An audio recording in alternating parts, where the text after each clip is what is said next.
Hello and welcome. I thought I would jump on because if you haven't heard the news already, it would seem that Morgan McSweeney has resigned. And Morgan McSweeney, of course, being Keir Starmer's, well, um, let's say part of his defensive wall chief of staff. And already Wikipedia has been updated, so it must be true. It must have happened. Is it a surprise? Is it not a surprise? What does this mean? What does it not mean? Is it the beginning of the end or the end of the beginning?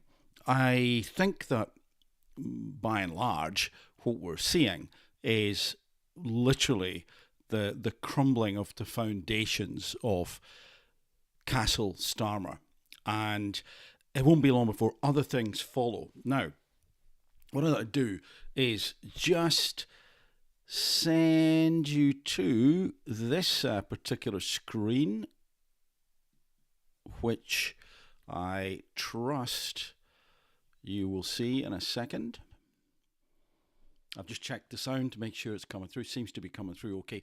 So here's Morgan McSweeney, and what we have is a situation where this isn't my photograph. I just grabbed this from the web, and he's probably not. Maybe that is him leaving. But you know how the press like to show you something that might signify the situation. Maybe that was him leaving, but it's him with a bag on his back. And Morgan McSweeney, probably quite rightly in many ways, stays in the background, has stayed in the background, is kept out of the way, and quite elusive. And you would be hard pushed to find an audio or video of him speaking. I'm sure they're out there, and I've heard one. And I have to say, the interesting thing with Morgan McSweeney was that when I listened to the recording that I heard, he seemed to be much more passionate, much more gung-ho, much more leadership material than Keir Starmer. However, he also appears to be implicated in the appointment of Peter Mandelson, and this also appears to be the reason why he has resigned. And is that a good thing? As I've asked pretty much already, and I've asked myself since I saw the news. I think it was an inevitable thing, but what might transpire? Well, if I can work the tech properly, let's go and go here.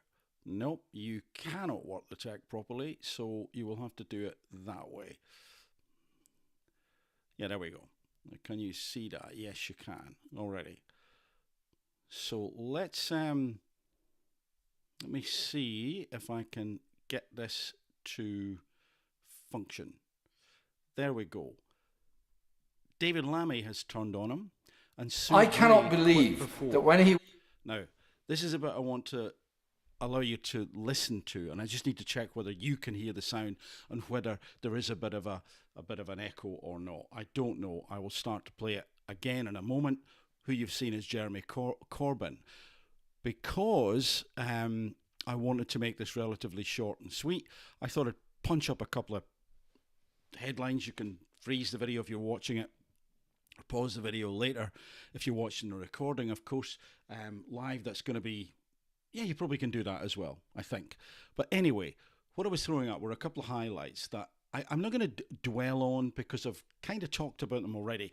The first one was that David Lammy has been saying, I advised against this appointment, Mandelson's appointment.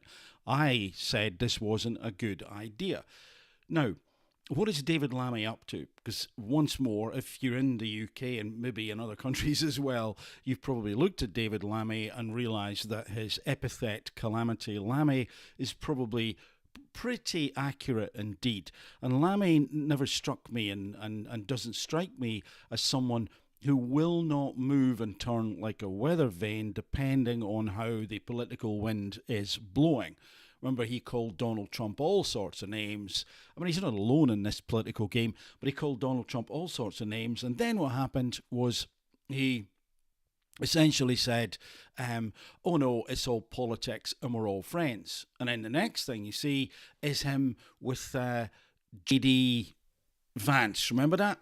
And they were fishing and David Lammy didn't get a permit. I mean, it's just one thing after another. Again, I highlighted one video before where David Lammy saying there are no police. That I've been here all day and there's not a police around, I think is what he said. We'd be scared to say policeman in case that offended someone, or policewoman in case that offended someone, but not a police. And of course, behind him in the background, like a sitcom that you wouldn't believe if the plot was like that. It's too slapstick. It's unbelievable. But no, there was a policeman right behind him as he was saying that. And I mean, that's not all. Lammy also has tended to really drift towards, as I've suggested, whatever the consensus was at any given point in time. And you may recall that interchange, that exchange in Parliament where he was being asked, well, has any other person, an illegal immigrant, have they escaped, or have they been let loose because of an error in the system? And he got really annoyed about the question, like really annoyed. But of course it was to divert the fact that he knew that something was amiss. So we've got someone who's now said, I told Keir Starmer that he shouldn't appoint, or I said that Mandelson shouldn't be appointed. Better keep myself as accurate as possible. Now, then, that being the case, why would Lammy say that? It's unlikely he's going to get the PM's role. It's unlikely that the people around Keir Starmer, or indeed a lot of the backbenchers, would look at such behaviour and consider that to be anything but like quite treacherous. Why now? You know, why are you saying that? So I don't think Lammy's saying it to become PM, because he'll know that's unlikely for all sorts of reasons. One of them, again, being the opinion of those around him with such a declaration.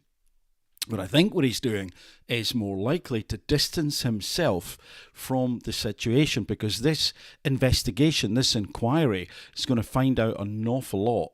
And if David Lammy had said that, and who's to say he didn't, it obviously wasn't listened to, but what else is David Lammy, what else has David Lammy said that has been recorded that will be uncovered by that investigation? And maybe he's trying to essentially just sort of muddy the waters a little bit, just rub across the tracks that he's made. Maybe not, but I would be very surprised if he hadn't said at some point, welcome, Peter's great, it's fantastic, he's got a wealth of knowledge, and this is the issue with so many of these people. And I'm not just talking about David Lammy, he's just an example of this sort of thing, where now that the proverbial is hitting the fan and McSweeney's gone, an investigation's underway, suddenly up pops David Lammy. But that behaviour is like so many other ones. In other words, it wasn't me, Gov. In fact, I said, this is bad. I said it. But in this investigation, when they check emails, when they check minutes, when they check phones, when they check whatever it may be, I think it's highly likely that there will be official or semi-official statements in there from David Lammy, who's saying this is all great, what a wonderful appointment, Mandelson was the best thing since sliced bread. Lammy in return will say, yeah, but I've got to play the game there, I can't be seen to go against my boss. Wrong. When people say that, you're wrong. If you felt morally outraged about Mandelson's appointment, that's the point. You should have spoke up. However, I get ahead of myself, and maybe David Lammy is actually the one who will seem to have been quite courageous and been doing things behind the scenes. That would be great. I mean, honestly, I would be delighted. I would be thrilled. But the chances are he wasn't. And even if he was, the big other chances are that we're going to see an awful lot of them who, my suspicion is, we'll see this flip-flopping. We'll see some things, some situations where some of them say, well, he's a great guy, Mandelson. And then maybe in other messages, oh my goodness, gosh, I wouldn't have appointed him. I'm a bit worried about that. But even if those messages exist from other people who were in the know, why didn't they step up to the plate? Why didn't they say anything out loud? Why didn't they speak up? And this is how a system becomes corrupted. It is very difficult to be the first person to put your hand up and say, I think this is wrong. Very difficult to be the first person to put your head above the parapet. This is wrong. I don't agree with this. How dare you think this? This is outrageous. We should not do this, because that person is likely to get a roasting. That person is likely to be admonished in some way, maybe lose a position or the job. But that's when it needs to be done. And if someone does it, then someone else might feel brave enough to do it, and so on. So I think we're going to get a lot of this, but it's just interesting that David Lammy's right in there. Of course, he's heavily implicated because he was in that inner circle round about the time that Mandelson's appointment was being discussed. Another one, Angela Rayner. Let's find out what happens with Angela. I don't know. I don't have a clue, but I genuinely hope for the party and for some restoration of faith in human nature, that some of them at least were saying things behind the scenes on record, at least. But it's also disappointing that none of them felt strong enough, brave enough, courageous enough to speak up. However, we've also heard that Keir Starmer is an authoritarian leader by people in the party, backbenchers, people in the know, just discussing his leadership style. And so it doesn't surprise me that there would be an element of fear. It doesn't surprise me that there would be an element of let's not say anything. However, once again, what I think is that we need to find a way to use this actually mini catastrophe, and depending on what Mandelson's been saying and doing and what he's been handing to whomsoever, then perhaps an actual out-and-out catastrophe. Certainly, as I've said before, and many other people, a scandal of epic proportions. Particularly, also, it leaves a real bad taste in the mouth against the backdrop of the individuals, and one in particular, that Mandelson was dealing with, was interacting with, was friends with. So on many levels, this is quite disgusting. So this is likely to come out in the wash. I think it will. I think things will come out in the wash. But here's the other thing. I thought that I would play you a clip. You would see and hear just the very start of it there. I want to make sure as I'm playing it, the sound is okay. If not, I'll give you a brief synopsis. But it's Jeremy Corbyn, and what he's going to talk about, it's his reaction to this from a couple of days ago. I'm only going to play a couple of snippets from his speech, but I think it's very interesting. And also, I should point out that Morgan McSweeney is not the first chief of staff to leave Starmer's, I was going to say presidency, because it's had that feel about it, hasn't it? It's had that, I want you to do this, and do as I say. But his prime ministership. So earlier, it's almost like a movie. Earlier, Sue Gray, remember? Because of what she was being paid. And she said too much focus was on her and not enough on the wonderful work of the government and the wonderful Wizard of Oz, Keir himself. Not enough focus was, so she left because she was getting paid quite a lot of money. But Keir seemed to have been happy for her to get paid quite a lot of money. Why? Because he seems to put quite a lot of, let's say, I was going to say trust. I guess it is trust, but it's also he seems to use these people very much as crutches. In a sense, you could argue that's what he's got to do, but you could also argue that he's done that too much. And once more, and I said it a couple of days ago, that you can say on one hand that just thinking that Mandelson was a good appointment is a failure of leadership, but so also is having other people to do the vetting process, which Keir must have had at least a cursory glance at, and even a cursory glance would have told them this was ludicrous. This is simply either total incompetence, or, as I've already said again a couple of days ago, it is a situation where what we're really doing here is we're setting up plausible deniability. Oh no, we didn't know anything about Mandelson. Oh, nobody told us. It wasn't on the internet. It wasn't on the way back when machine. It was news to us, and we asked him some really tough questions. As I've said already, where did you stay when you were in New York? Was it in his apartment or a hotel? A hotel? Okay, move on. And I think this seems to be the level of puerile nonsense of interaction that they got into with Mandelson. Could be wrong. Maybe it was really tough. But my goodness, what a joke. So if I can get this to work, let's have a listen to Piers Morgan. Not Piers Morgan, Jeremy Corbyn. So here we go. Let me just get this back up for you, and then see what happens here. All right, here we go. Was about to appoint Peter Mandelson as the ambassador to Washington. He wasn't made fully aware of all of Peter Mandelson's record. He would have known the number of times Peter Mandelson was forced to resign, even from the Tony Blair government, because of his behaviour. And yet, yeah, okay, I can hear.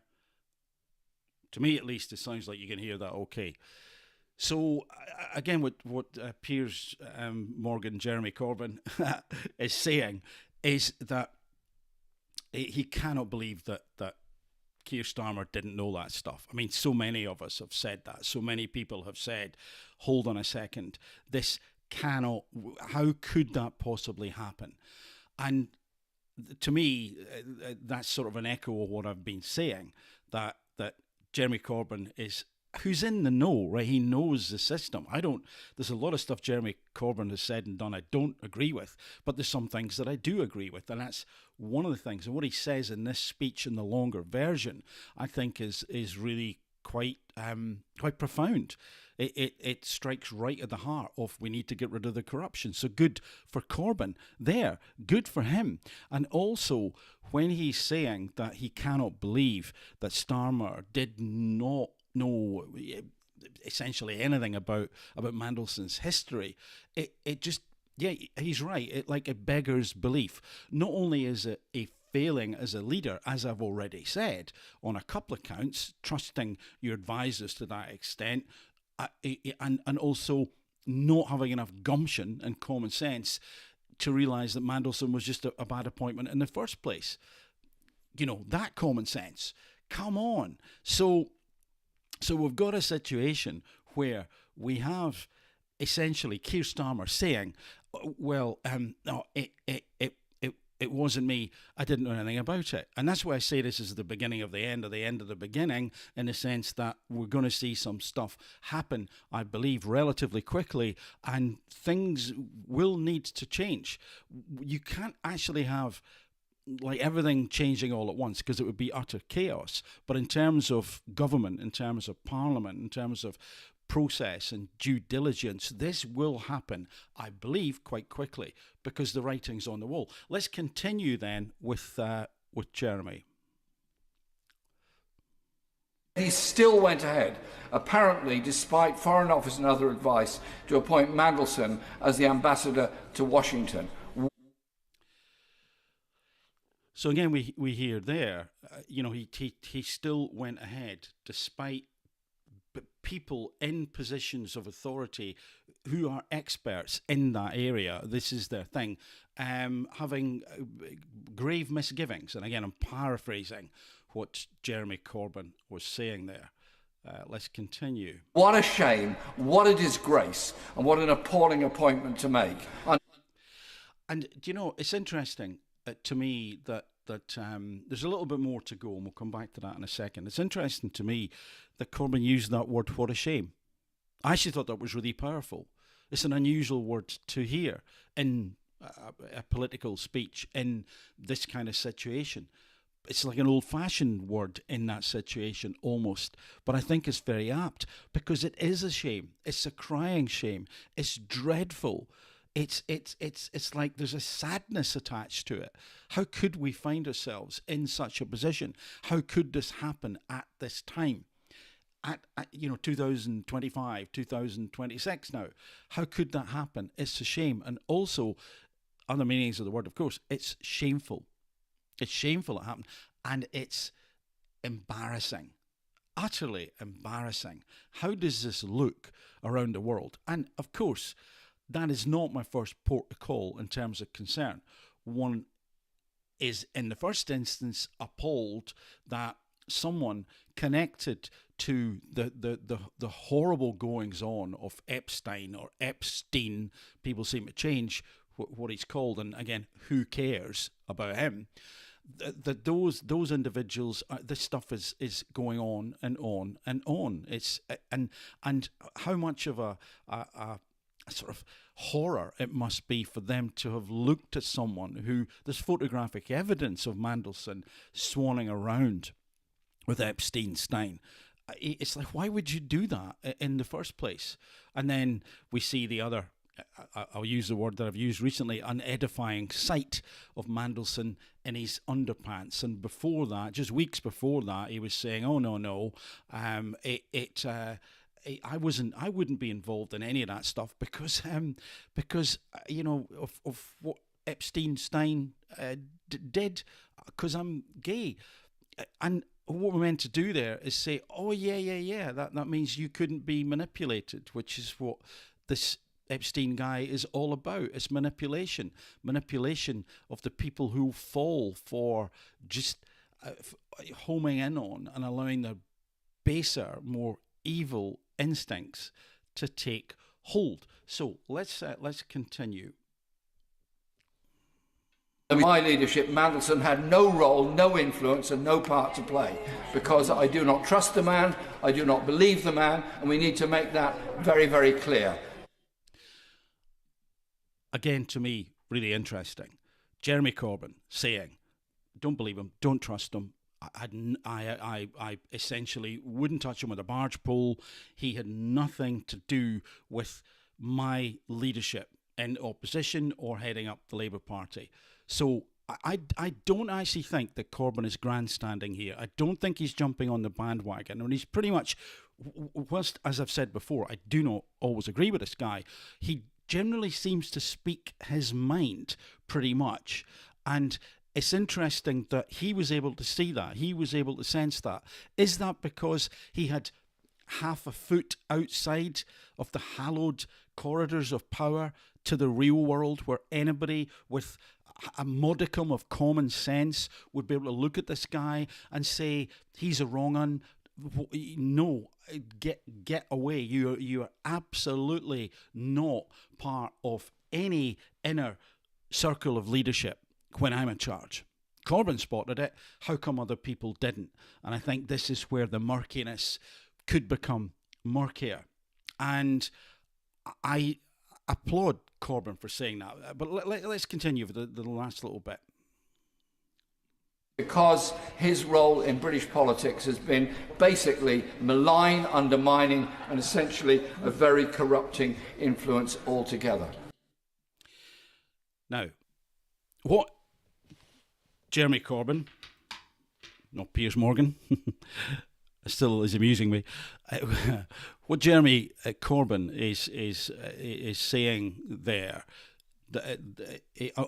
and actually more what he gets on to, I suppose, to be perfectly clear, is that he says this is an opportunity to just, and I'm going to paraphrase, but this is an opportunity to disinfect the whole thing, to shine a sunlight on it, to untangle this uneasy relationship between politics, politicians, power, money, vested interests, corporations, individuals who want to lobby for whatever reason. And I think that's a very noble and important statement, and it's a noble and important cause to get behind. And so when I say the beginning of the end of the end of the beginning, it's kind of what I mean, because when this report comes out, when this investigation, and it should be fast, it should be quick, it should be done and released as fast as humanly possible, because it's one of those things that I don't think is going to go away. You know, they sometimes do these reports and they say, well, it won't be ready for about 14 years in the hope that everyone's forgotten about it because there are things in there which are considered to be sensitive, inverted commas. I don't think this is one of those situations, particularly when Parliament itself is under scrutiny, particularly when, if these individuals want to exist, by consent, is what it's all about, and the whole system doesn't change overnight, then they need to get behind it. So it's one of those ones that, you know, yeah, there's been a lot of things that I wanted the report to come out a long time before it ever did. And you could see that it's because other people had their vested interests. They wanted to protect certain, let's say, individuals, certain groups. But with this, everyone's under the spotlight. And it's my belief, I've said it before, that there are good people in politics. There are good politicians. There are decent people in there. A lot of them are in the Labour Party.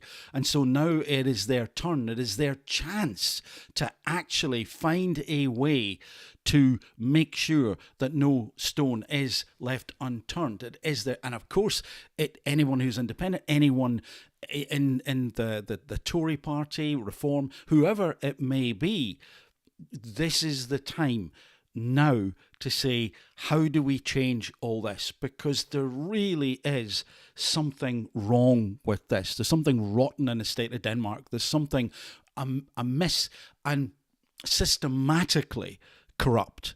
There is systemic corruption. This is the issue. As I've said, I describe it in a very mild way as a wink and a nod and you scratch my back and I'll scratch yours and just do this thing down there and this will help you out. Now, you get this in a lot of political arenas in different countries. Of course you do. And I guess there's an element of at what point does it become a favour and a friendship, and when does it become corruption?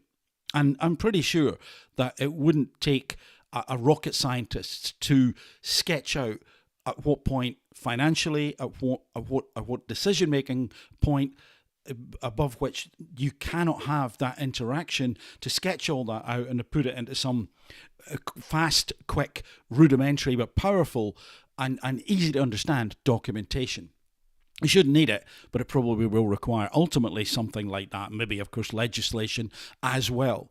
And so there is a chance here to clear out a lot of the corruption. The people, they may not even realise it is corruption. That's how endemic, that's how systemic this stuff is.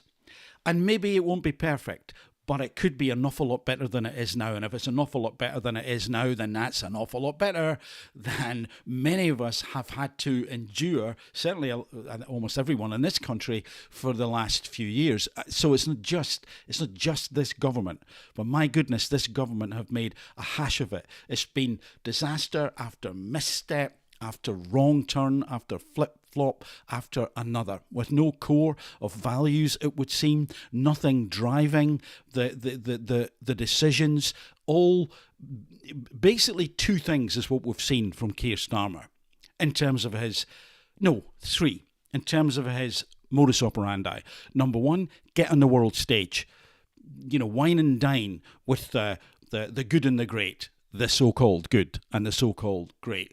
Get more power, get more prestige, feed your ego, make yourself feel better about how wonderful you are. That's one. Two, authoritarian. Do as I say, not as I do. Free gifts, etc. Not as I do. Do as I say. Because I know best. Because people have told me for years. I'm a successful, clever, well thought of, highly regarded lawyer. And that means that I can transfer that from the statute books to your lives. And I know best. And I'm not really going to tell you what I'm planning when I'm in opposition. And what I'm going to do may surprise you. If you thought I was one thing, then I was another. But hey-ho, don't worry about it, because I've got such a large majority after a landslide victory that I'm going to pretty much do as I want. And then we realise that, yeah, he's doing that, but there was no plan. There is no plan. There is nothing. It was all about, they're so sick of the Tories, we can do anything. Let's indulge ourselves. We didn't really plan it through. Don't worry about it. Don't worry about it at all, because they'll just love us, because they've just had enough of the Tories. No, again, hugely naive thinking, dumb, stupid, and also vain to think that that's how people thought. How dare you? People are not stupid. They're smart. And what was actually happening was that they were looking at politicians and looking at the system and saying, it doesn't work for us. We need something else. And a lot of people were saying, but these guys, we don't know much about them. Keir Starmer, what does he represent? He seems to change and change his stance. I don't feel I can trust this guy. But what else do we do? So people were in despair and on their knees. And what did you, Keir, and your team of merry men and women, what did you do? You came in and you just effed everything up.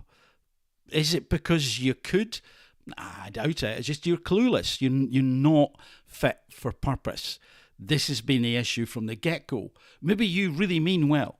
And let's run with that for a second. Keir, you mean really well, right? You mean well? Yeah? Yes. Okay. Look around. Is that good? No, I guess it isn't. So go.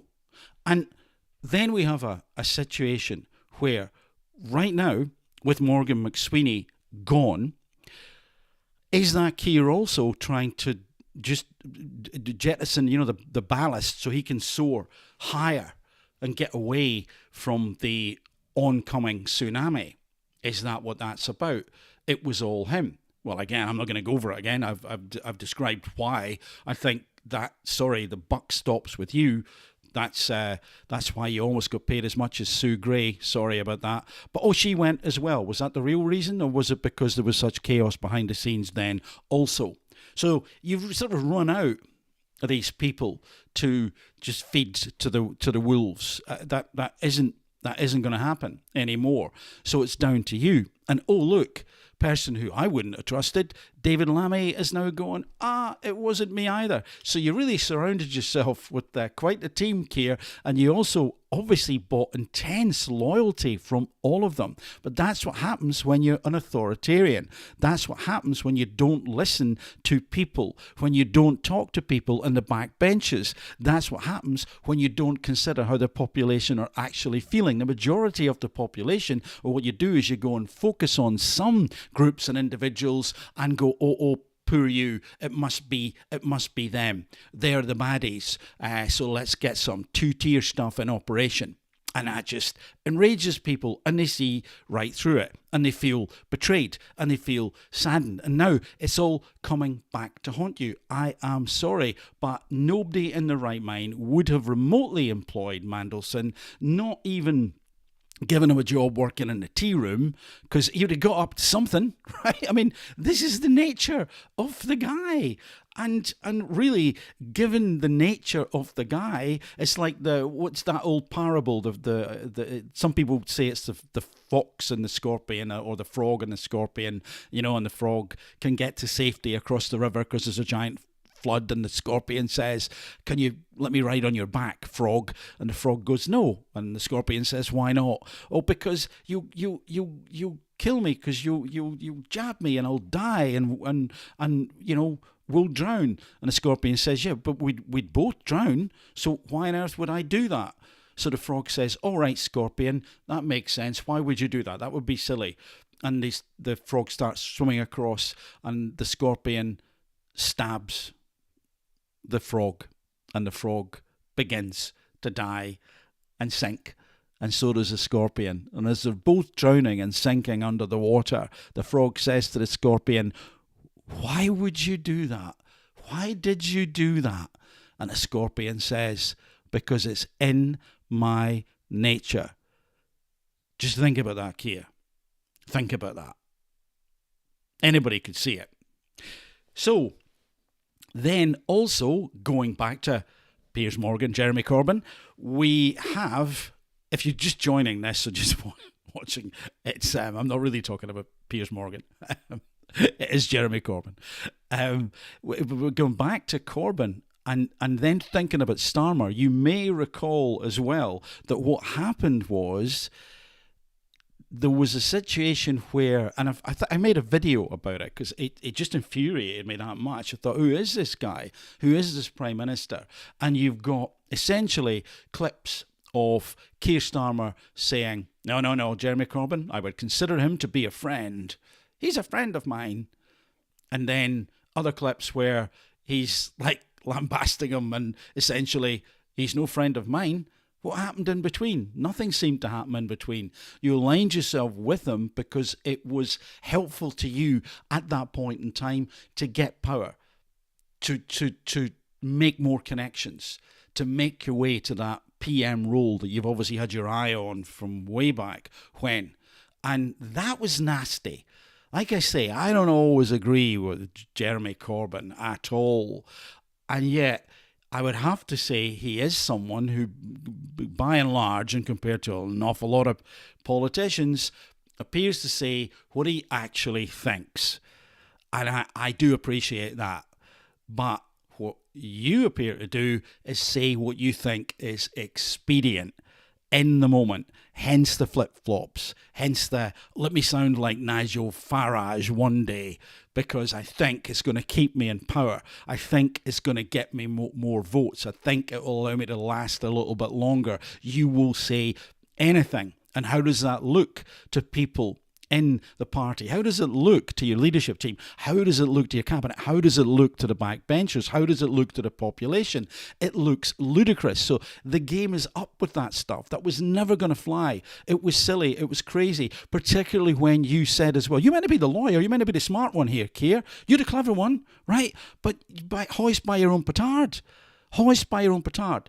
What did you say before? You said populist leaders, I don't like them. And then, again, I've said, other people have said, populism can be used in a derogatory way. But populism, a version of it at least, means, one version, you listen to people's concerns. You say to them, hey, I will address these concerns. If I get in that position of power and influence, I'll address those concerns. When you do that and you address those concerns, then is that bad? I would suggest no. If the concerns aren't harming said population, if it isn't for the leader's own gain, and if it isn't breaking the law, then it's hardly a problem. But what Keir was always talking about, and again, do some reading, Keir, was demagoguery. It's a demagogue who says, I'll tell you what I want you to hear so I can get in power. It's a snake oil salesman. And yet, Keir, with your definition of populism, which was demagoguery, in my opinion, what you were actually doing was becoming your version of, let's say, the toxic populist, the demagogue. That's what you've been doing. So you don't even make sense. You've no political nous. You've no savvy. You've no gumption. You've no common sense. Or, scary version, you don't care. And you're just doing this to stay in power. You're just doing anything you can to hold on to the reins of power. But now what's going to be dawning on you through that veneer of hubris and ego and vanity is that, well, the knocking at the door, it's, Keir, you're not going to last. You're not going to last in the PM role. You're going to be replaced. That's going to happen. It's going to happen now. And it's difficult. It's difficult for you to it's like, hold on a second, there's my internal reality, and what's this thing knocking at the door? Oh, it's the other reality where you're not Mr. Wonderful, the way that you presumed that you were, and you've made an ass of it. And in that sense, on a personal level, I wish you well. But because you've made an ass of it, the country is in quite a state, and it wasn't in a good state. Yes, 14 years of the Tories. We know that, but we wanted something different. So you've exacerbated it in 14 months plus. You've done at least as much damage. Some people, I appreciate, would disagree with that. But in terms of, and I come back to I've said this before, you can talk about the economy, and that's important. You can talk about the price of goods in the shops, that's important. You can talk about the infrastructure. You can talk about, what was it, Pride in Place, that thing you were trying to promote when all the questions were about Mandelson. You can talk about that, and that's good. But people also need to feel good about themselves. They need to feel listened to. They need to feel part of a cohesive community. They need to feel part of a country which kind of feels like it's a little bit together, that has common values and beliefs and is being led somewhere decent. They need, in other words, to have hope. And you and your bunch of merry men and women have kind of diminished that. And that is a crime in of itself. Oh no, not in the way you can look it up in a book, but it is a psychological damage to a population that need not have been done. It is the antithesis of good leadership. So, I think, in terms of what's going to happen next, we will see scrabbling around. Keir is going to be under an awful lot of pressure from all sorts of angles. There will be people circling around him who want that PM role. Maybe some of them don't want the PM role, probably the ones that we would like to be given half a chance to get it. But we need to see change. We need to see it pretty quickly, and we need to see a new style coming out from this Labour Party, because if not, the damage, the continual damage that will be done is not going to be good for anybody, for politicians, for the country, for the economy. Great uncertainty, so it needs to be nipped in the bud. And I think that Keir, probably the most leader-like and statesman-like thing you could do would be actually to resign. That's it. You might then generate at least a shred, a modicum, an iota, a quantum particle of credibility. Well, maybe not credibility, but let's say in terms of your legacy, maybe that last little bit at the end could at least show that you could do the right thing. For the moment, for me,